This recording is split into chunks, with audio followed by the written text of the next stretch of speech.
किसी ने बड़ी कमाल की बात कही है कि हम ही हम हैं तो क्या हम हैं, तुम ही तुम हो तो क्या तुम हो।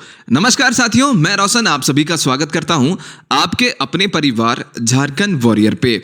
आज से इस प्लेटफॉर्म में एक नए दौर की शुरुआत होने जा रही है, बिल्कुल नए अंदाज में।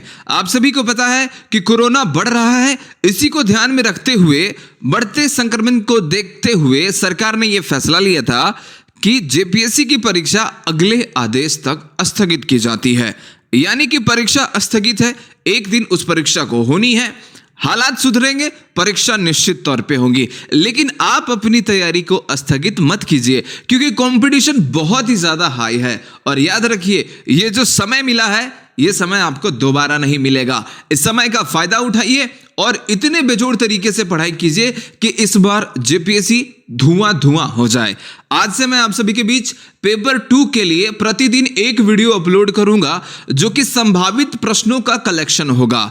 यानी कि बिल्कुल सिलेबस के अनुसार आप देखेंगे कि एक एक सिलेबस को मैं यहां पर कवर करूंगा और वो सारे प्रश्न आप सभी के बीच पेश करूंगा जो परीक्षा में पूछा जाना तय है। याद रखिए, इससे बाहर प्रश्न आपके नहीं पूछे जाएंगे, इतना विश्वास रखिए। और शुरू करते हैं इसी के साथ। तो सबसे पहले एक नजर हमारा शुरुआती सिलेबस पे होना चाहिए।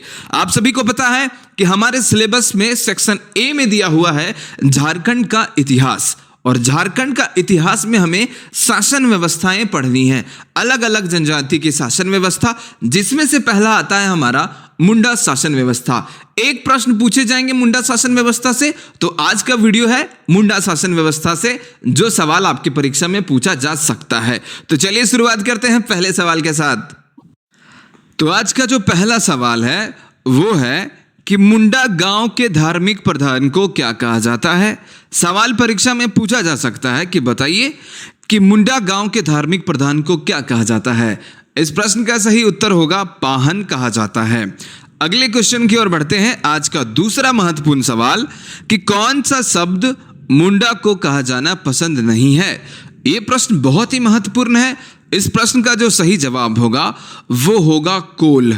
कोल शब्द मुंडा को कहा जाना बिल्कुल भी पसंद नहीं है। तो परीक्षा में यह सवाल पूछा जा सकता है, तो याद रखिएगा कि कोल ही शब्द है जो कि मुंडा को कहा जाना पसंद नहीं है। अगला सवाल कि मुंडा शासन व्यवस्था में खूंट का क्या अर्थ है। जैसा कि टॉपिक का नाम बताया मैंने आपको कि हम यहाँ पर मुंडा शासन व्यवस्था पढ़ रहे हैं, तो कुछ इसी प्रकार से आपकी परीक्षा में प्रश्न पूछा जा सकता है कि बताइए कि ये जो मुंडा शासन व्यवस्था है उसमें एक शब्द खूंट आया है, उस खूंट का अर्थ क्या होता है। तो मैं आपको बताना चाहूंगा इस प्रश्न का जो सही अर्थ होता है वो होता है परिवार। जी हाँ, खूंट का अर्थ परिवार है। प्रश्न पूछे तो याद रख लीजिएगा कि मुंडा शासन व्यवस्था में खूंट का अर्थ परिवार है। अगला सवाल कि मुंडा जनजाति को प्रजातीय दृष्टि से किस समूह में रखा जाता है। याद रखिए, जितने भी शासन व्यवस्था हम पढ़ेंगे वहां पर हम जरूर जानने की कोशिश करेंगे कि इस जनजाति को प्रजातीय दृष्टि से किस समूह में रखा गया है। लेकिन हम पढ़ रहे हैं मुंडा जनजाति, तो सवाल है आपके मुंडा जनजाति को प्रजातीय दृष्टि से किस समूह में रखा जाता है। तो आंसर होगा इस प्रश्न का प्रोटो ऑस्ट्रेलियाड समूह। जी हाँ, याद रखिएगा कि प्रोटो ऑस्ट्रेलियाड समूह प्रजातीय समूह में इसको रखा गया है, मुंडा जनजाति को। अगला प्रश्न, ऐसी कौन सी जनजाति है जो सिर्फ झारखंड में पाई जाती है। ऑफ कोर्स आंसर इसका जो सही होगा वो होगा मुंडा जनजाति। मैं जल्दी जल्दी करा रहा हूं ताकि आपका समय का बचत हो।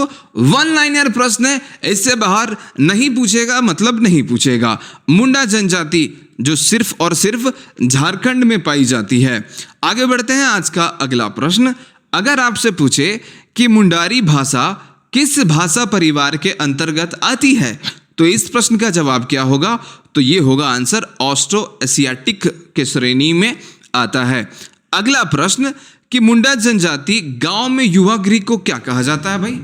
तो मैं आपको बता देना चाहूंगा कि मुंडा जनजाति गांव में युवा गृह को गीती ओरा कहा जाता है। फिर से बता दूं, सारे सवाल 1 लाइनर है, सिर्फ इसको याद कर लेना आप सब। मैंने क्या बताया आपको कि मुंडा जो जनजाति है उसको गांव में युवा गृह को क्या कहा जाता है, गीती ओरा कहा जाता है। ठीक है, अगले सवाल की ओर बढ़ते हैं। आज का अगला सवाल कि मुंडा जनजाति की पंचायत की बैठक कहाँ होती है। तो मैं आपको बता देना चाहता हूँ कि मुंडा जनजाति में कुछ 3 महत्वपूर्ण स्थान हैं जिसको आपको याद रखना बेहद ज़रूरी है। और वो 3 जो स्थान है, विशेष स्थान का दर्जा मिला है, वो है एक सरना, अखड़ा एवं शासन। मैं आपको बता देना चाहूँगा कि सरना उस स्थान को कहा जाता है जहाँ पर ग्राम देवता का निवास होता है, यानी कि ग्राम देवता का निवास स्थान जो होता है, निवास स्थल जो होता है, वो सरना कहलाता है। और मुंडा गाँव में अखड़ा वह स्थल होता है जहाँ पर पंचायतों की बैठक होती है एवं युवक युवतियां रात्रि में क्या करती है, नृत्य एवं संगीत का कार्यक्रम करती है। और तीसरा जो होता है वो होता है हमारा शासन। जी हाँ, शवों के दफनाने वाले स्थान को शासन कहा जाता है। तो इस टॉपिक में आपको 3 प्रमुख स्थानों को याद रखना पड़ेगा। एक सरना मैंने बताया, एक अखड़ा बताया और एक बताया शासन। प्रश्न उसी से है कि मुंडा जनजाति पंचायत की बैठक कहाँ करती है। तो मैंने आपको बताया उस स्थान पर जहाँ पर पंचायत की बैठक होती है उस स्थान को अखड़ा कहा जाता है। और इसके साथ साथ इसी स्थान पर यानी कि अखड़ा में ही जो स्थान होता है वहाँ पर युवक युवतियाँ जो होती है वो रात में नृत्य एवं संगीत का कार्यक्रम प्रस्तुत करती है या फिर करती है। तो इस प्रश्न का सही आंसर अखड़ा होगा। अगला सवाल कि मुंडा अपनी भाषा को क्या कहते हैं। मुंडा अपनी भाषा को इन्होंने एक नाम दिया है, इसको आपको याद रखना है। और वो जो भाषा है जो ये अपनी भाषा को कहकर पुकारते हैं या अपनी भाषा को कहते हैं उसको कहा जाता है होडो चगर। याद रखिएगा, बेहद ज़रूरी है और बहुत ही महत्वपूर्ण सवाल है कि मुंडा अपनी भाषा को होडो चगर कहते हैं। अगला प्रश्न, मुंडा जनजाति के 3 विशेष स्थल कौन से हैं। अभी अभी मैंने आपको बताया सरना, अखड़ा और शासन। प्रश्न कुछ इस प्रकार से पूछे जा सकते हैं कि बताइए कि मुंडा शासन व्यवस्था में प्रमुख 3 स्थल के बारे में बताया गया जो कि एक विशेष स्थल का दर्जा दिया गया। इनमें से कौन ऐसा स्थल है जो कि उन 3 विशेष स्थलों में से सम्मिलित नहीं है। ये सवाल आपकी परीक्षा में कुछ इस प्रकार से पूछा जा सकता है, लेकिन यहाँ पर जो सवाल मैंने कराया उसका आंसर होगा सरना, शासन तथा अखड़ा, यानी कि 3 महत्वपूर्ण स्थल। अगला प्रश्न कि मुंडा जनजाति के ग्राम देवता जहां निवास करते हैं उस स्थान को क्या कहते हैं। तो मैंने आप सभी को बताया कि मुंडा जनजाति के ग्राम देवता जहां पर निवास करते हैं उस स्थान को सरना कहा जाता है। और जो समाधि स्थल होता है उसको क्या कहा जाता है भाई, तो उसको कहा जाता है शासन। जी हाँ, याद रखिएगा कि मुंडा जनजाति के समाधि स्थल को क्या कहा जाता है, शासन कहा जाता है, यानी कि शवों के दफनाने वाले स्थान को शासन कहा जाता है। अगला प्रश्न ये कहता है कि मुंडा समाज में गोत्रों की संख्या कितनी है। बहुत ही महत्वपूर्ण सवाल है, पूछा जा सकता है कि बताइए कि मुंडा समाज में जो गोत्रों की संख्या है वो कितनी है। तो इस प्रश्न का जो सही आंसर होगा वो होगा 340। जी हाँ, मुंडा समाज में 340 गोत्रों की संख्या है। और मुंडाओं का जो होता है गोत्र वो बहुत ही पवित्र माना जाता है। और ये इनका जो गोत्र का जो नामकरण होता है वो जो होता है नाम पेड़ पौधे पशु पक्षी इसी से संबंधित होते हैं। इनके गोत्रों के नाम जो होते हैं वो पेड़ पौधे या फिर पशु पक्षी के नाम पर होते हैं। इस शासन व्यवस्था से एक और सवाल है कि पढ़ा राजा का मनोनयन कैसे होता है। सवाल परीक्षा में पूछ सकता है कि भाई शासन व्यवस्था पढ़ रहे हैं तो पढ़ा राजा का जो मनोनयन होता है वो कैसे होता है। तो मैं आपको इसके बारे में कुछ बता दूं कि पढ़ा राजा आखिर होता कौन है। तो मैं आपको बता देना चाहूँगा कि कई सारे गाँवों को मिला करके एक पट्टी बनाया जाता है, यानी कि मुंडा समाज में कई सारे गाँवों को मिला करके एक पट्टी बनाया जाता है। और इस पट्टी का जो प्रमुख होता है उसको मानकी कहा जाता है। याद रखिए, मैंने कहा कि बहुत सारे गांवों को मिला करके एक पट्टी का निर्माण किया जाता है और उस पट्टी का जो प्रमुख होता है उसको मानकी कहा जाता है।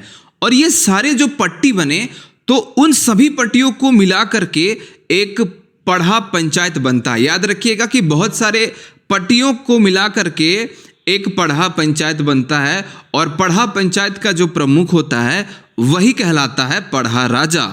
तो यहां पर जो सवाल पूछा है कि बताइए कि पढ़ा राजा का मनोनयन कैसे होता है, तो आप सभी को पता होगा कि चुनाव के द्वारा इनका मनोनयन होता है। आगे बढ़ते हैं आज के अगले सवाल की ओर। और आज का अगला प्रश्न आप सभी के बीच ये है कि मुंडा जनजाति में पाहन को दी जाने वाली लगान मुक्त भूमि को क्या कहा जाता है। आज का ये अंतिम सवाल है, तो मैं आपको बता देना चाहूँगा कि मुंडा जनजाति में पाहन को दी जाने वाली लगान मुक्त भूमि को डाली कटारी भूमि कहा जाता है। तो आज के लिए इतना ही। और ये सारे सवाल आपके कलेक्शन किए हुए हैं, मतलब कलेक्टेड है। आप याद रखिएगा, सारे सवाल बहुत ही महत्वपूर्ण है। वो सवाल कराए गए हैं जो इस बार परीक्षा में पूछा जा सकता है। याद रखिएगा, इससे बाहर आपको बिल्कुल भी पूछा नहीं जाएगा। मिलते हैं अगले वीडियो तक, तब तक आप अपना ख्याल रखें। कोरोना बढ़ रहा है, इसका भी सतर्कता आप बरतिए। घर में रहिए, सुरक्षित रहिए, मास्क का उपयोग कीजिए, सैनिटाइजर का इस्तेमाल कीजिए। और मिलते हैं अगले वीडियो तक, तब तक आप सभी को बहुत बहुत धन्यवाद। वीडियो पसंद आया होगा तो वीडियो को लाइक कर दीजिएगा। और अगर आपको कोई खास करके डिमांड होगा कि सर इस पे आप एक वीडियो बना दीजिए, तो कमेंट बॉक्स आपका इंतजार कर रहा है। आप उसमें उस टॉपिक का नाम जरूर लिखिएगा, वो वीडियो आपको अपलोड कर दी जाएंगी। Thank you so much guys.